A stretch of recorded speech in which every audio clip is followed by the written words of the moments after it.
Bonjour à tous, une nouvelle vidéo pour vous présenter un nouveau partenaire de la chaîne Diabolo Trading. Alors, je vous présente Daniel de Cryptohouse. Il nous Bonjour à tous. fera des petites vidéos sur notre chaîne pour nous présenter des nouvelles fondamentales sur les cryptos. Une chaîne complémentaire à la nôtre. Bon, Daniel, est-ce que tu peux présenter un petit peu ta chaîne? Oui, merci Julien de m'inviter sur ta chaîne. Donc nous, ce qu'on fait, c'est une vidéo par semaine, c'est une vidéo sur les nouvelles autour des cryptos, de temps en temps aussi des tutos et des revues de tokens, de projets. Impeccable. Alors dans cette vidéo, ce qu'on va faire, c'est deux choses. Donc on va analyser un token. Bon, on a démarré, on a dit Julien par le Bitcoin. Je pense que c'est la crypto numéro un, c'est celle qui intéresse principalement les auditeurs. Et on va faire aussi en même temps une revue de news, de nouvelles par rapport au Bitcoin qui semble intéressante cette année. Je démarre. Vas-y, je t'en prie, Daniel. Alors quelque chose qui est quand même important de dire pour 2018, donc l'année qui vient de s'écouler, c'est que malgré tout, le réseau Bitcoin est quand même toujours assez lent, hein. Pour rappel, bon, c'est un réseau qui aujourd'hui fait 3 à 7 transactions par seconde, ce qui pour une adoption mondiale au niveau des entreprises et des citoyens est vraiment trop faible, hein, surtout si on compare ça à un réseau comme Visa qui peut monter avec des pics à 50 000 transactions par seconde.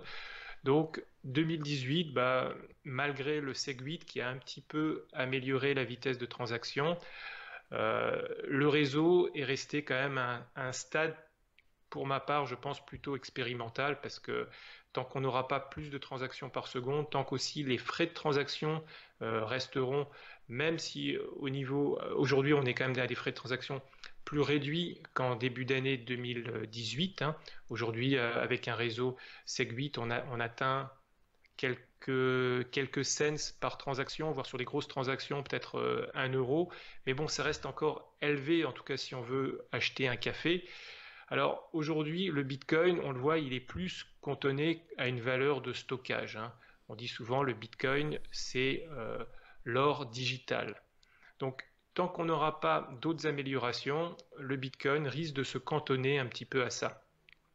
Alors heureusement quand même, c'est que 2018, ça a été l'année du test du Lightning Network. Donc pour rappel, hein, le Lightning Network, c'est une sidechain qui permet de consolider les transactions Bitcoin, et une fois que le channel est fermé, cette sidechain se consolide sur la chaîne Bitcoin principale, ce qui fait qu'on atteint des taux de transaction vraiment très rapides. Et je crois qu'on parle de plus de 100 000 transactions à la seconde, voire beaucoup plus si le réseau grossit. Donc là, on arrive à quelque chose quand même de vraiment intéressant. Alors ça, c'était le développement en 2018. On est maintenant en 2019. Le réseau éclair en français, hein, Lightning Network en anglais, il est enfin prêt.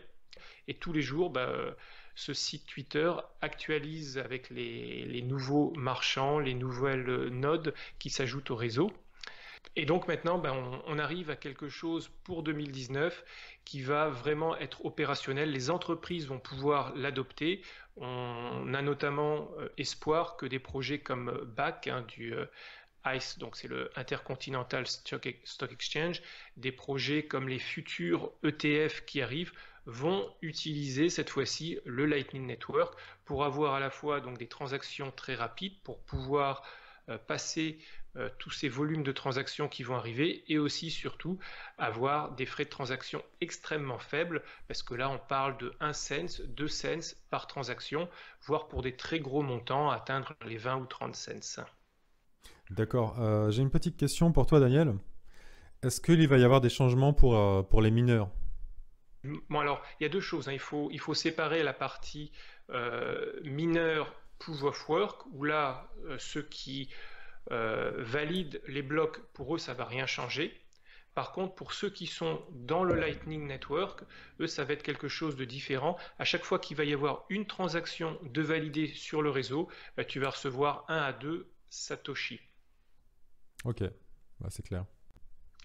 Julien, merci pour ton analyse. Quelles seraient maintenant pour toi peut-être des prédictions au niveau du prix pour cet été ou pour fin d'année? Donc, comme tu le sais, enfin, moi j'ai plutôt un biais optimiste sur le Bitcoin. Je suis cryptomaniaque. Et avec le fondamental qui n'a pas bougé et les bonnes nouvelles donc, qui s'annoncent donc, sur le courant 2019-2020 me fait penser donc, à une reprise haussière donc, du Bitcoin donc, en phase 2. Mais tant que l'on aura donc cette moyenne mobile à 30 semaines au-dessus de la tête, on pourra difficilement donc envisager une hausse sur de long terme. D'accord. Par rapport aux news, je pense que ça se goupille pas mal puisque on a appris il y a 2, 3 jours que les dossiers du BAC et les dossiers ETF sont malheureusement retardés par rapport à tout ce qui se passe au niveau du gouvernement américain. Le shutdown du gouvernement américain fait qu'ils n'ont pas le temps de traiter les dossiers. Et donc, ce qui devait sortir fin janvier, mi-février, est repoussé à avril-mai. Et ça pourrait correspondre avec effectivement une hausse juin-juillet par la suite du marché du Bitcoin. Bah, espérons-le. Donc, merci Daniel pour ton analyse sur le Lightning Network. Bah, j'espère que tu reviendras rapidement sur notre chaîne pour nous présenter donc d'autres analyses. Et c'est vraiment un plaisir donc, de t'entendre ici. Avec plaisir, Julien. À bientôt. Salut, merci. Ciao, ciao. Ciao.